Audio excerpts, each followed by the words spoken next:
मंगल भवन अमंगल हारी, द्रवहु सुदशरथ अजिर बिहारी। जय जय जय हनुमान गोसाई, कृपा करहु गुरु देव की नाई। श्री राम जय राम जय जय राम, श्री राम जय राम जय जय राम। श्री महादेव जी के चरणों में बारंबार वंदन। पूज्यपाद गोस्वामी तुलसीदास जी के चरणों में बार बार प्रणाम। आज बहुत ही पावन प्रसंग नारद मोह प्रसंग पर चर्चा करके मन वाणी को पवित्र करने का कार्य करेंगे। श्री राम जय राम जय जय राम, श्री राम जय राम जय जय राम। हरि अनंत, हरि कथा अनंता। भगवान की कथा ये कल्प वृक्ष है, मन चाहा पदार्थ देने वाला है और सारे मनोकामनाओं को पूर्ण कर देने वाला है। प्रभु के अवतार के हेतु में नारद श्राप दीन एक बारा, कलप एक लगी तब अवतारा। गिरजा चकित भई सुनि वाणी, और नारद विष्णु भगत पुनि ज्ञानी। यह प्रसंग मोहि कहूँ पुरारी, अमुनि मन मोह आचर्य भारी। भगवान शिव कथा सुनाते हैं।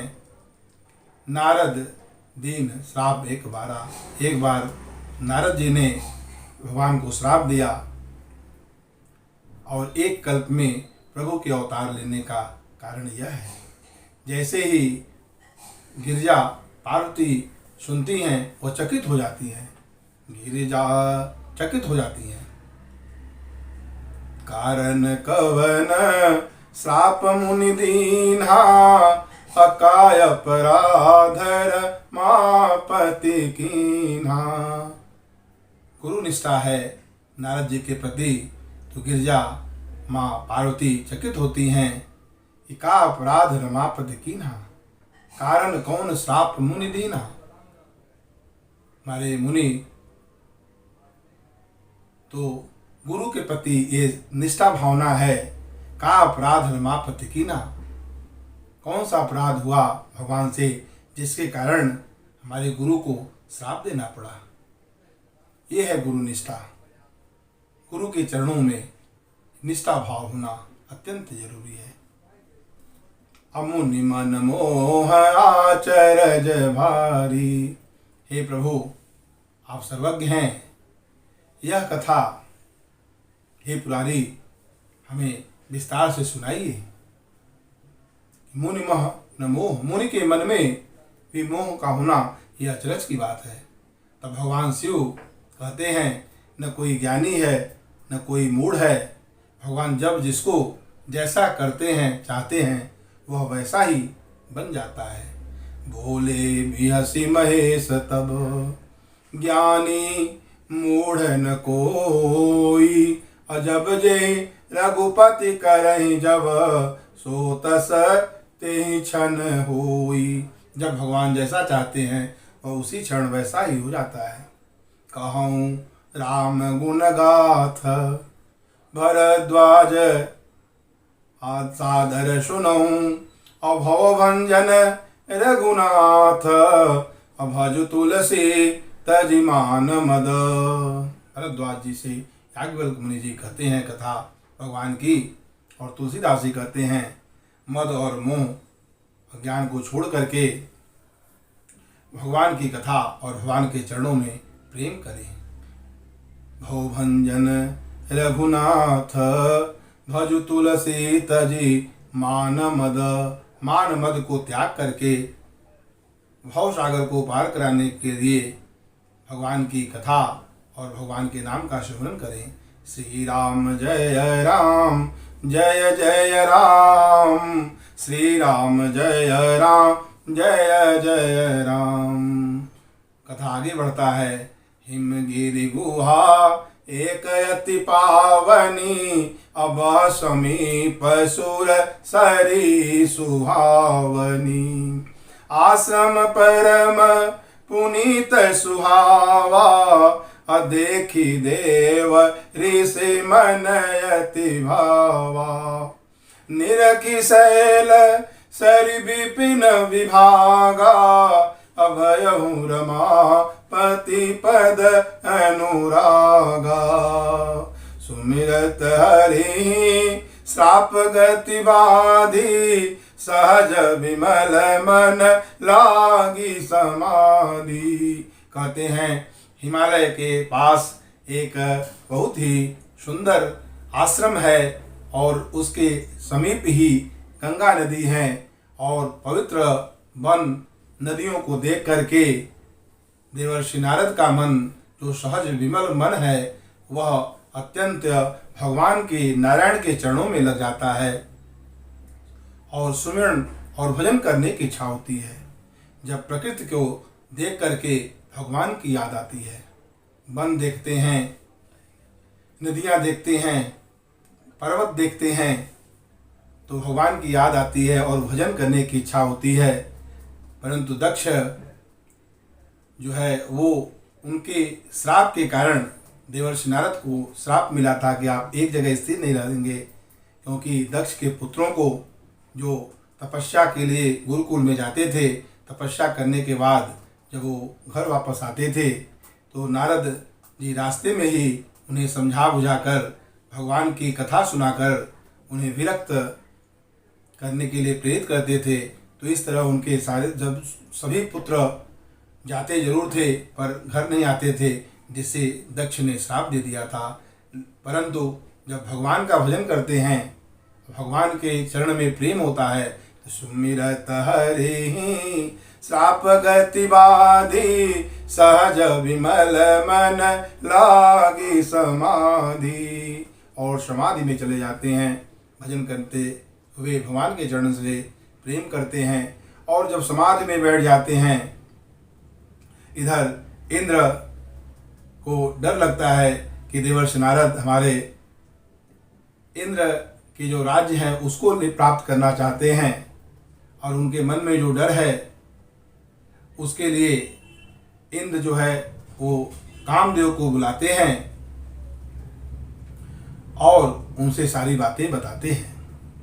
सूख हाड़ लय शूक हाड़ लय, जैसे स्वान निरख मृगराज। यहाँ पर बहुत ही सुंदर ढंग से पूज्यपाद गोस्वामी तुलसीदास जी दोहा के द्वारा कहते हैं, जैसे एक कुत्ता था और वह मुंह में हड्डी चबा रहा था, और जैसे ही वह शेर को देखता है तो वो भागने लगता है, और उसकी यह सोच है कि कहीं यह शेर यह हमारी हड्डी ले न ले। तो इस तरह सुरपतहीन लाज, उनको लाज नहीं आती है, ऐसा सोचते हुए देवर्षि नारद सदैव निरत रहते हैं भगवान के सुमिरन में और कीर्तन में। उनको इंद्र के राज से का कोई आवश्यकता नहीं है, न तो उनकी इच्छा ही है। इंद्र कामदेव को बुलाकर उन्हें सारी बात बताते हैं, और इंद्र कामदेव अपने सहायकों को साथ लेकर के चल देते हैं और अपने विस्तार करते हैं सहायकों के साथ। और त्रिविध बयारी काम कृषाणु बढ़ावा निहारी, कामाग्नि को बढ़ाने के लिए शीतल मंद हवाएं बहने लगती हैं। रंभादिक सुर नारी नवीना, शकल असम सर कला प्रवीणा। और सभी निपुण हैं काम कला में, बहुत तरह से उपाय करती हैं, तमाम खेल खेलती हैं और सभी प्रकार के प्रयास कामदेव अपने सहायकों को साथ लेकर करते हैं, परंतु सफल नहीं होते हैं। काम कला कछो मुनिहीन व्यापी अनिज भय डर ओ मनो भव पापी असीम की चापी सकई कोतासु अबड़ रखवार रमापति जासु।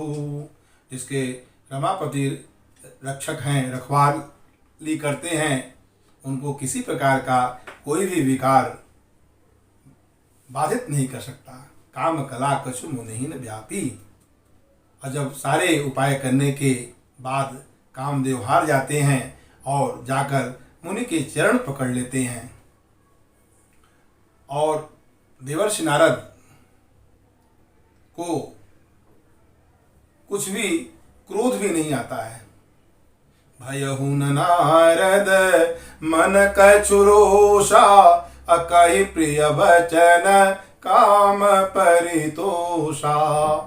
और भयहु नारद मन कछु रोषा, नारद के मन में किसी भी प्रकार का कोई रोष नहीं होता है, क्रोध नहीं होता है और प्रिय वचन बोलकर कामदेव को कहते हैं और वो संतुष्ट करते हैं। कामदेव सहायकों के साथ इंद्र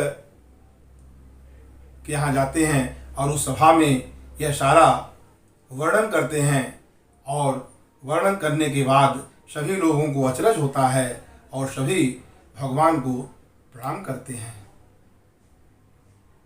देवर्षि नारद के मन में यह आया कि हमने काम को भी जीत लिया और क्रोध को भी जीत लिया और अभिमान आ गया। अब भगवान शिव कामारी हैं, अब हम भी कामारी हो गए। भगवान शिव ने काम को जीता पर क्रोध को नहीं जीत पाए थे। हमने तो काम और क्रोध दोनों को जीत लिया, यह अभिमान आ गया। तब नारद गवने शिव पाही अजिता काम अमिति। और अभिमान आया उनके मन में।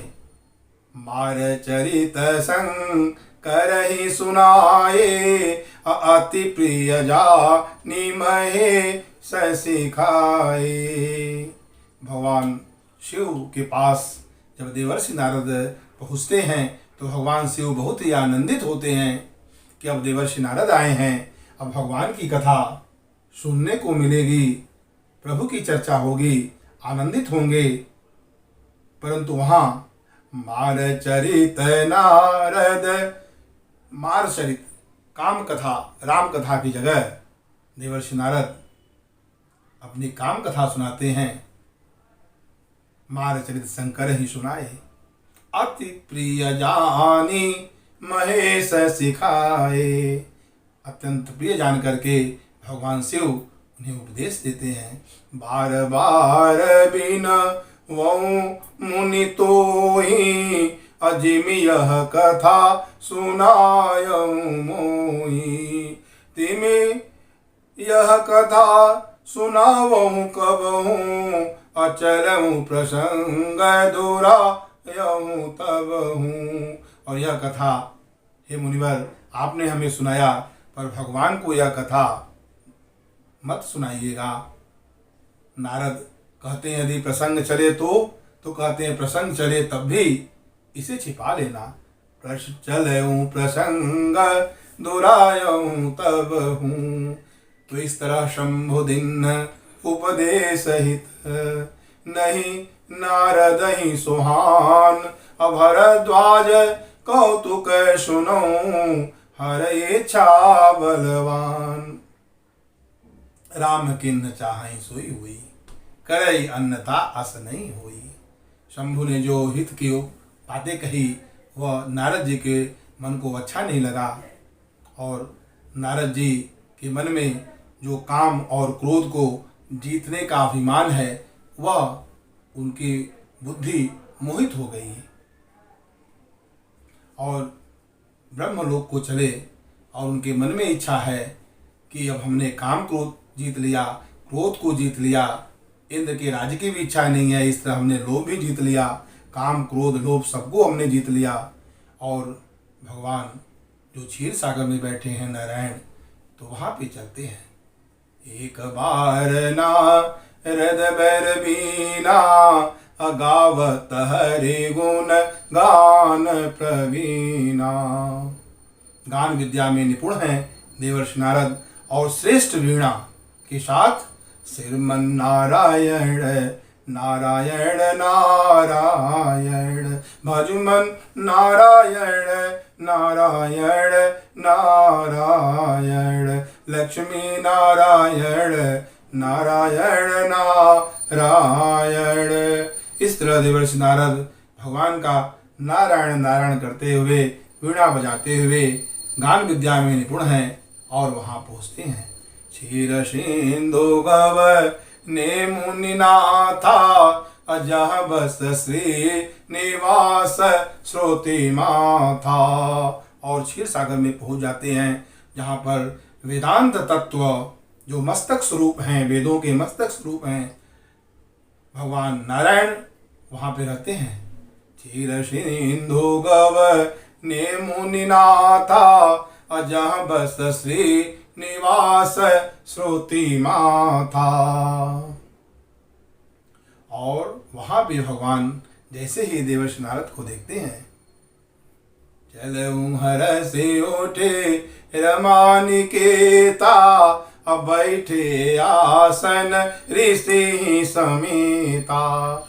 इसके पहले जब नारद जाते थे, प्रणाम करते थे, इस बार नारायण उन्हें हृदय से लगा लेते हैं और अपने आसन पर ही उन्हें अपने साथ बिठा लेते हैं। नारद के मन में आता है कि लगता है अब हमें भी भगवान की तरह आदर मिल रहा है, और उनका अभिमान और बढ़ता गया। बोले विहसे चराचर राया, और बहुते दिनन के न मुनि दाया। बोले विहसी चराचर राया, कहते हैं कि हे मुनिवर, बहुत दिनों के बाद आपने दया किया है। नारद जी के मन में आता है कि अब हम भी दया करने के योग्य हो चुके हैं, अब हमारे भी दया का महत्व है, हम भी कामारी हैं, क्रोध लोभ को जीत चुके हैं, और भगवान के साथ ही बैठ जाते हैं। पहले जब आते थे तो चरण में बैठते थे, अब अभिमान बढ़ जाने से प्रभु के पास ही बैठ जाते हैं। बैठे आसन ऋषि समेता। नारद जब जैसे ही अभिमान बढ़ता है, काम चरित नारद सब भाके, यद्यपि प्रथम बरज शिव राखे। जब तक भी भगवान शिव ने उन्हें मना कर रखा था कि काम कथा को नहीं सुनाना है, लेकिन कामचरित नारद सब भाके। अति प्रचंड रघुपति कय माया, भगवान की माया अति प्रचंड है, ऐसा कौन है सुर मुनि देवता जिन्हें भगवान की माया मोहित न की हो। रुख बदन कर बचन मृदु, बोले श्री भगवान, तुम्हारे सुमिरन ते मिटहि, अमोह मार मद मान। मोह मार और मद मान, हे मुनिवर, अब आपके सुमिरन करने से सब मिटने लगेंगे। नारद जी का और अभिमान बढ़ता है कि अभी हम भी अभी भगवान की दया से, भगवान की सुमिरन करने से मोह मद मान मिटता रहा, अब हमारे भी सुमिरन से मोह मन मद और जो विकार हैं, काम क्रोध लोभ सारे विकार अब हमारे भी सुमिरन करने से मिटेंगे। और इस तरह नारद जी के मन में अभिमान बढ़ता रहता है और आगे चलते हैं। फिर भगवान की माया जैसे ही आगे बढ़ते हैं, भगवान उन्हें कहते हैं, हे मुनिवर, आपको न क्रोध और न काम किसी भी प्रकार की कोई व्यापेगा नहीं। ज्ञान विराग आपके हृदय में हमेशा रहेगा। आप ब्रह्मचर्य व्रत रत मति धीरा, आपको काम का प्रभाव नहीं पड़ेगा। काम कला कछु मुनिहीन व्यापी। और उनका अभिमान जैसे जैसे बढ़ता जाता है और आगे बढ़ते हैं। और वहाँ पे भगवान देखते हैं कि इनका अभिमान बढ़ रहा है, तो अपनी माया के द्वारा एक ऐसे नगर का रचना करते हैं, शत योजन विस्तार, श्रीनिवासपुर ते अधिक, श्रीनिवासपुर से भी अधिक महिमा उस नगर की है। उस नगर के राजा शीलनिधि हैं। वहाँ पे सभी नर नारी जैसे कामदेव और रति का रूप धारण करके हैं। और सत सुरेश सम विभव विलासा, रूप तेज बल नीति निवासा, विश्व मोहिनी ताशु कुमारी, अस्त्री विमोह जिसु रूप निहारी। और देवर्षि नारद उस नगर में जाते हैं। वहाँ सब समाचार उन्हें प्राप्त होता है और राजा के घर पे आते हैं। वहाँ उनका सम्मान और आदर पूजा होता है। और शीलनिधि राजा अपनी विश्व मोहिनी, जो विश्व को मोहित करने वाली हैं, भगवान की माया, वह आती हैं और उन्हें गुण दोष देखते हैं। जैसे ही उन्हें देखते हैं ऐसे ही मुनि सारा वैराग्य भूल जाते हैं। बिरथ विशारी, बड़ी बार लग रहे निहारी। और उन्हें एक टक देखने लगे और समझ जाते हैं कि जो भी इनसे यह विवाह करेंगी जिसके साथ, वह अजर अमर हो जाएगा। सारा चर अचर सभी लोग उसकी सेवा करेंगे, उसे कोई जीत नहीं सकेगा। तो इस तरह उनके मन में इच्छा आ गया, अब यह किसी तरह मेरे ही गले में जयमाल, जो स्वयंवर रचा गया था, मेरे गले में जयमाल पड़े तो हमारा रूप सुंदर हो। इसके लिए हम चल करके भगवान से विनती करके रूप लेंगे। जप तप कछु न होई तेहि काला, अहे विधि मिलहि कवन विधि बाला। और भगवान से ही रूप मांगते हैं।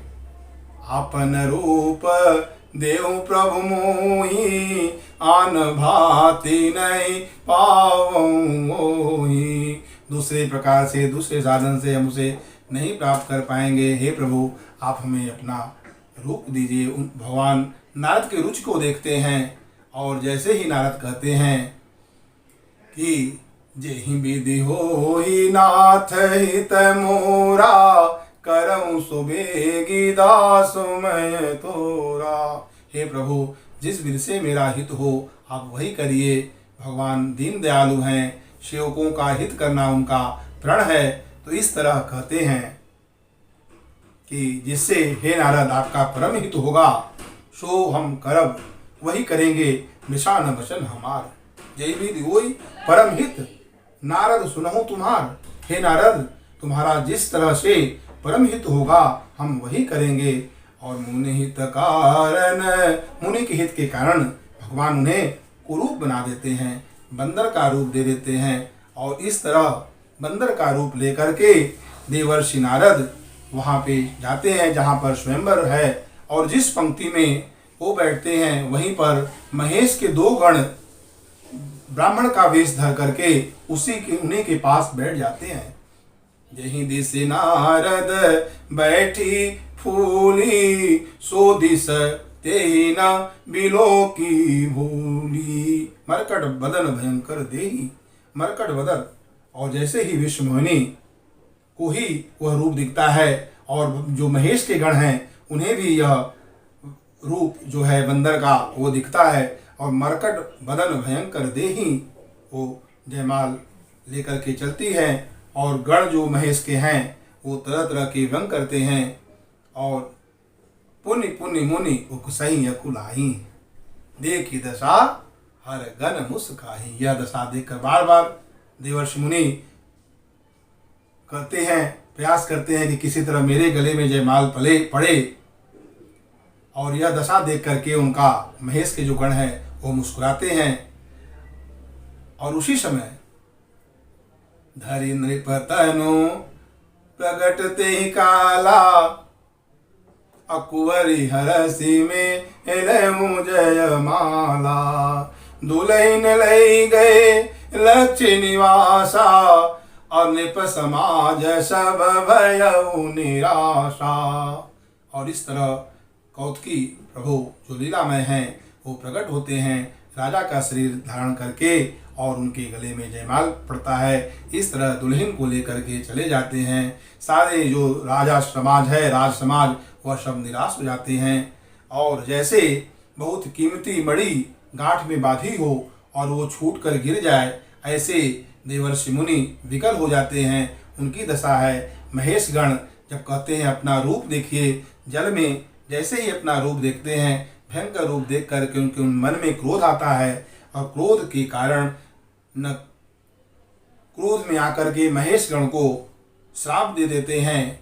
हो निशाचर जाहि तुम पापी कपटी दो, और उन्हें श्राप देते हैं और आगे बढ़ते हैं और कहते हैं मन में कि चल करके हम मरियों जाहि दीजों श्राप की मरियों जाहि, जगत मोरी उपहास कराई। जगत में मेरा उपहास किए हैं, या तो मर जाऊंगा या श्राप दूंगा या प्राण त्यज दूंगा।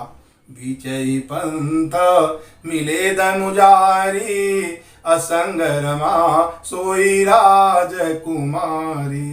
और बीच रास्ते में ही धनुजारी जो राक्षसों के शत्रु हैं भगवान, वो मिल जाते हैं और उनके साथ में वो विश्व मोहिनी और लक्ष्मी जी साथ में हैं। और जब भगवान पूछते हैं मुनि आप विकल की तरह कहाँ चले, तो ऐसे देवर्षि नारद का और भी क्रोध बढ़ जाता है। तुम्हारे ईर्षा कपट विषेखी, और क्रोध में आकर के मोह में फंसी बुद्धि है। इस तरह से बातें कहने लगे देवर्षि नारद, तुम्हारे ईर्षा कपट विषेखी, पर संपदा सकौ नहीं देखी, सुरन प्रेरी विषपान करई। मतत सिंधु रुद्र ही बहु रहियों। और देवताओं को प्रेरित करके जब समुद्र मंथन हुआ तो जो विष निकला, देवताओं को प्रेरित करके भगवान शिव को दिया। असुर सुरा विष शंकर ही, आपु रमा मनिचारु, स्वार्थ साधक कुटिल तुम, सदा कपट व्यवहारु। परम स्वतंत्र न सिर पर कोई, आप परम स्वतंत्र हैं, आपके ऊपर कोई नहीं है, आप किसी का सुनते नहीं हैं। भले को बुरा और बुरा को भला अच्छा करने वाले हैं। शुभ और अशुभ कर्म आपको बाधित नहीं करते हैं। आप इस तरह सबको ठगा करते हैं, कपटी हैं। तरह तरह की बातें जो दुर्वचन हैं, बहुत तरह से देवर्षि नारद कहते हैं और उन्हें श्राप दे देते हैं।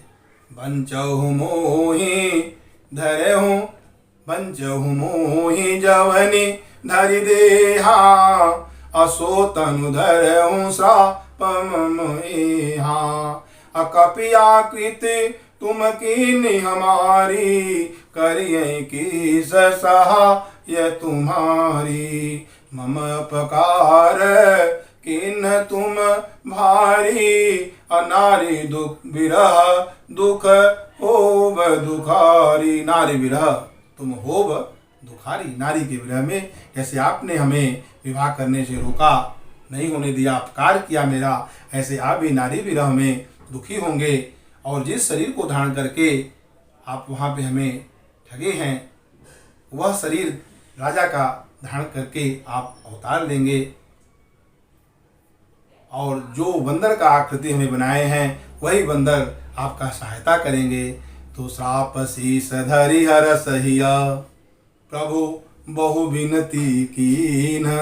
अनिज माया कै प्रबलता, करसि कृपा निधि लीन्ही। और बहुत प्रकार से मुनि का वंदना करते हैं, विनती करते हैं और कहते हैं कि अब नहीं कहना, परम स्वतंत्र ने सिर पर कोई, सारे श्राप को मैंने सिर पर धारण कर लिया। और जैसे ही भगवान अपनी माया को खींच लेते हैं, जब हरि माया दूरी निवारी, नहीं तह रमा न राजकुमारी। और जैसे ही अपने माया का प्रभाव हटा लेते हैं, वैसे ही नारद देखते हैं वहाँ रमा है, न राजकुमारी हैं, और प्रभु का चरण पकड़ लेते हैं।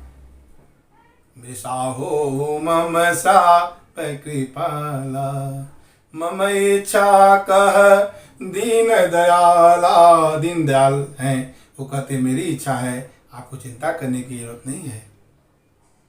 बहुत ही दुर्वचन कहे हैं प्रभु, आपको यह कैसे मिटेगा? तो कहते हैं जपहु जाय शंकर सतनामा। भगवान शिव का जप करिए, उसे तुरंत हृदय में शांति और विश्राम मिलेगा, क्योंकि भगवान शिव के समान मुझे कोई प्रिय नहीं है। इस बात को सदैव याद रखना। इस तरह नारद को समझा करके नारद राम के गुणों का गान करते हुए चलते हैं। भगवान शिव पार्वती से कहते हैं कि यह प्रसंग नारद मोह का प्रसंग, हे भवानी, हे पार्वती, मैंने इसलिए कहा कि इस ऐसा विश्व में कोई नहीं है, ब्रह्मांड में सुर मुनि या मनुष्य जिसे भगवान की जो माया है वह मोहित न करे।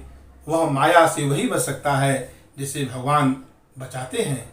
इसलिए सभी को जो महामायापति हैं, भगवान नारायण हैं, उनका भजन करना चाहिए। इस तरह कल्प कल्प प्रति प्रभु अवतरहि, चारु चरित ना विधि करहि। भगवान के भजन करना चाहिए।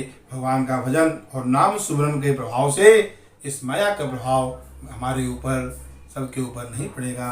आइए भाव के द्वारा आनंद से भगवान का नाम लेते हैं। श्री राम जय राम, जय जय राम। श्री राम जय राम, जय जय राम। जय हो राजा राम, तेरी आरती उतारूं, आरती उतारूं, तन मन वारूं।